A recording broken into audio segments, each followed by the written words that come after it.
Hi there. It's Tuesday. Um, what is it? The 26th of March, T minus seven. 7 days till a transplant. And I was actually going to talk to you about something entirely different tonight, and going to talk to you about insecurity.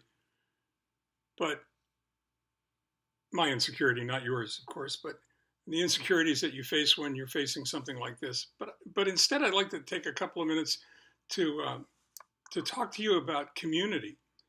I think I think it's a much more positive subject, and I'll explain that in a moment.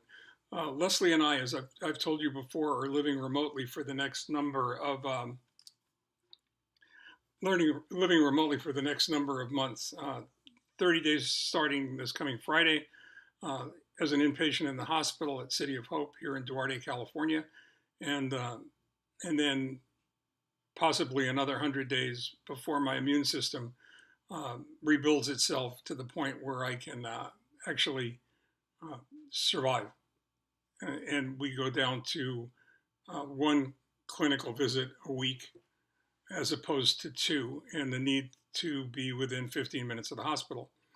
So there are two different places where you can stay remotely um, through the City of Hope. One is on the campus in bungalows and cottages that were built many years ago, and which tend to fill up very quickly, and for which there is a significant waiting list because there are so many transplant patients in demand. So the demand is really high. Um, and there's another. There are a couple of other recommended hotels in the area that that work. Uh, but there's one contracted hotel that's on Azusa Avenue in Azusa, right off the 210 freeway, which probably means nothing to many of you who live outside the state. But if you watch Saturday Night Live, then you know the Californians, that's the way people here, you know, communicate, especially distance and directions. In any case, we have to be within 15 minutes of the hotel, and the Home 2 Suites is actually about 10 minutes away, even when there's traffic. The thing about it that's so interesting is that there are 20 other patient families that are staying here in the course of their treatment. And the thing that's astounding about their being here and interacting with them, and it's not like you have a choice because people are going to, you know, if you're wearing if you're wearing your badge of honor, if you're wearing you know, a bracelet. I didn't take this off before. I actually forgot. If you're wearing a bracelet that gives your identification, that identifies you as a patient, or if you have a PIC line like mine, or if you're wearing a mask,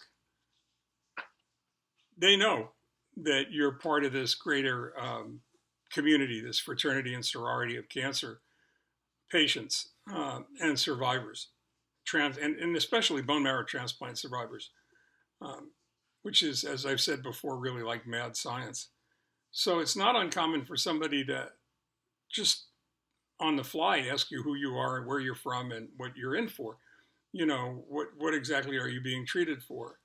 Nor is it unlikely for someone like myself who really does enjoy people and community to turn around and ask somebody else the same question. And the advantage to that, the thing that's really telling about that is there are so many success stories. There are so many um, individuals who are in their 20th or um, not 20th, rather 20th day of treatment after being released. So that's their 50th day of treatment or their 70th day of treatment or their 100th day of treatment, who are going to be released soon to one clinical visit a week, and then ultimately are going to be okay. They're going to be fine. Um, and in the case of my disease, it means cured, which is hard to talk about without really becoming emotional about that, because 5 years ago there was no such talk of a cure.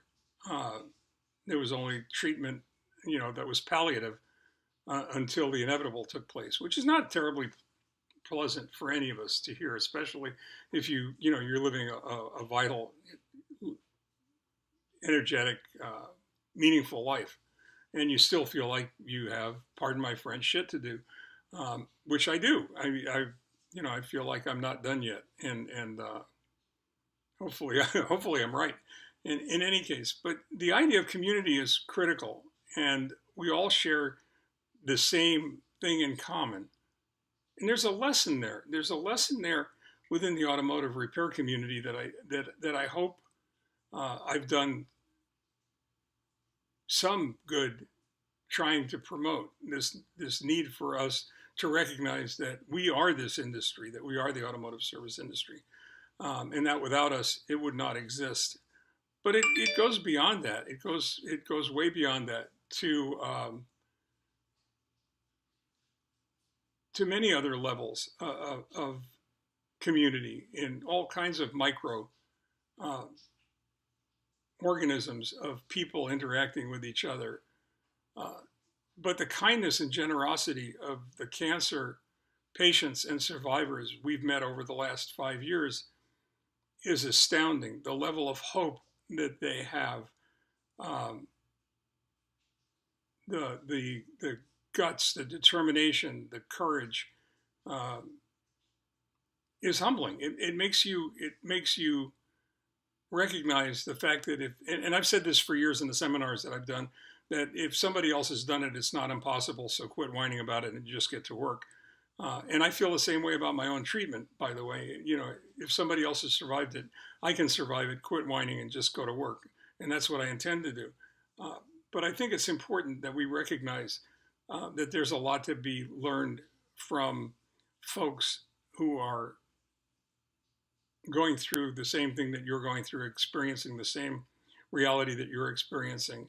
And if there's a lesson to be taken from all of this, is the generosity and gracious courage and strength that these folks have, and